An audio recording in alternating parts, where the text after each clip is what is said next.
Good morning, dear students. Today I am going to explain chapter 5, that is square root and cube root. Square root and cube root you have already studied in your previous class, in class 6th. But again you have the same chapter, so I am going to explain. Do you know what is a square?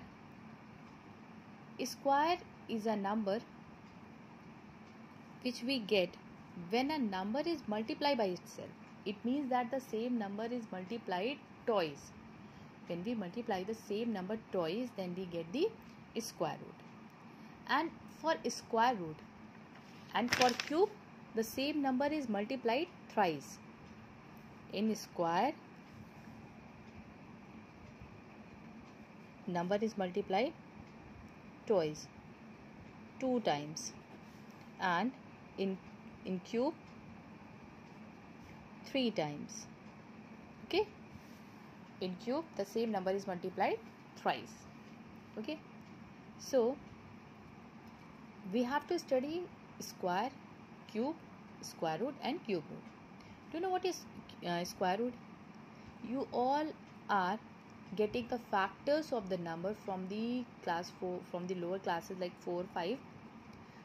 So when we get the factors of a number and we make the pair of 2 number, then we can get the square root by taking the number from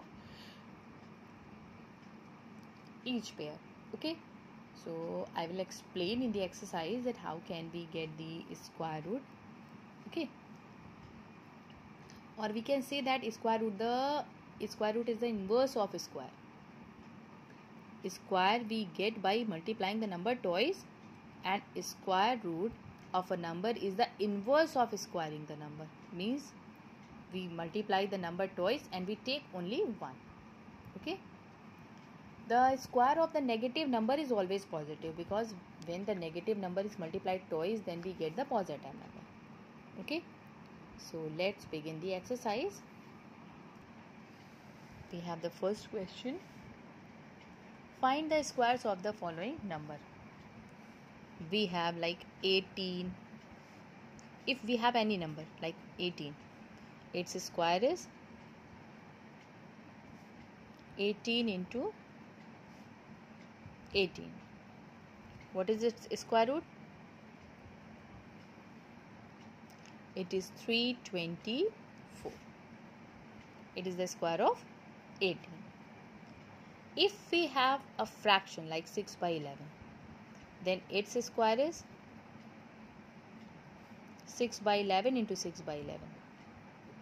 Numerator will be multiplied by numerator and denominator will be multiplied by denominator. If we have a decimal like 0.05, then also same process, 0.05 multiplied by 0.05. We'll multiply the numbers simply like we were multiplying the whole numbers. Now put the decimal. Here the decimal is placed after 2 digits, here also after 2 digits, so the decimal will be placed after 4. 1, 2, 3, 4. Okay, it is the square of the decimal number. Okay, next we have find the square root of the following. Okay, in second and third we have to get the square root. I am going to explain the simple number, fractions and the decimal, or the 3 types. First is the simple number, that is 225. How can we get its square root? Factorize this 225. 3 7s are 3 5s are 3 2s are 3 5s are 5 5s are 5 1s. We can get the factors of 225. So write it like this: 225 is equals to 3 into 3 into 5 into 5. Now make the group of the 2 number. 1 3 will be taken out and 1 5. So 15. Square root is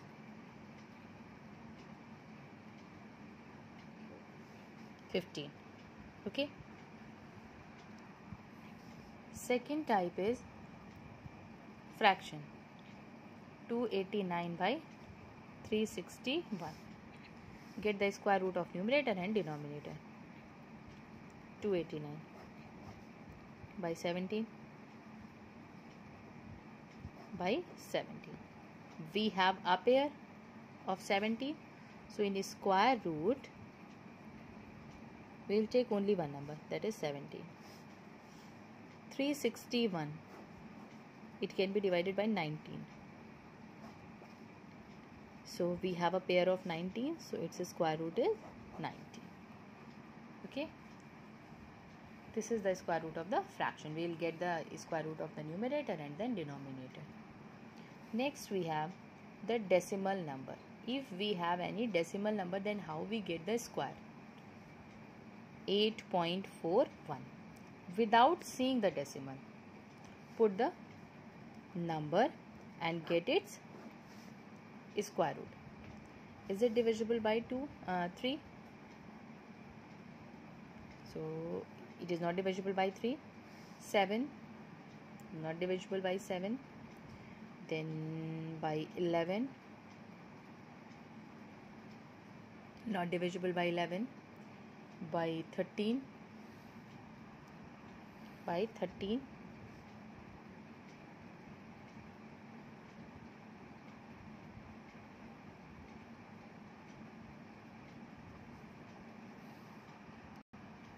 Not divisible by 13, then it will be divisible by 29. 29 2s are 58, and then 29 9s are, okay, then 29. So in 841 we have a group of 29. So in square root it is 29. Okay, now check that how many pairs are placed after the decimal. We have only one pair. Okay, so the decimal will be placed after one digit, that is 2.9. The decimal will be placed after one digit. If we have two pairs after the decimal, then it will be placed after 2 digit. Okay, so I hope it is clear. You can solve. Next we have the fourth question. For a class picnic, students collected 4,225. Each student gave as many rupees as there were student. You have to get the square root. In fifth also you have to get the square root.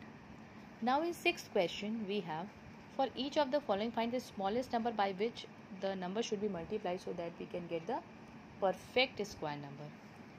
So its first part we have 147. Okay, let's factorize 147 by 3, by 7. When we get its square root, it is 377. We have a group of a pair of 7, but we are not having a pair of 3. For this we should multiply 3 so that we can get the pair of 3. So the smallest number is 3 and the square root is, take a 3 from the group of 3 and 7 from the group of 7. We have 21. Okay, and the last question, that is seventh question. Other parts you can solve. If we have a number 180, here you have to get the number by smallest number by which it should be divided so as to get the perfect square number. Divide factorize 180 by 2, by 3, by 3, by 5. So the factors of 180 is 2 into 2 into 3 into 3 into 5. First group, second group. What is the extra number? 5. So the smallest number is 5. When we remove this 5, then we have square root 2 and 3. This is 6. Okay. So I hope it is clear. If you have any queries, then you can ask. Thank you.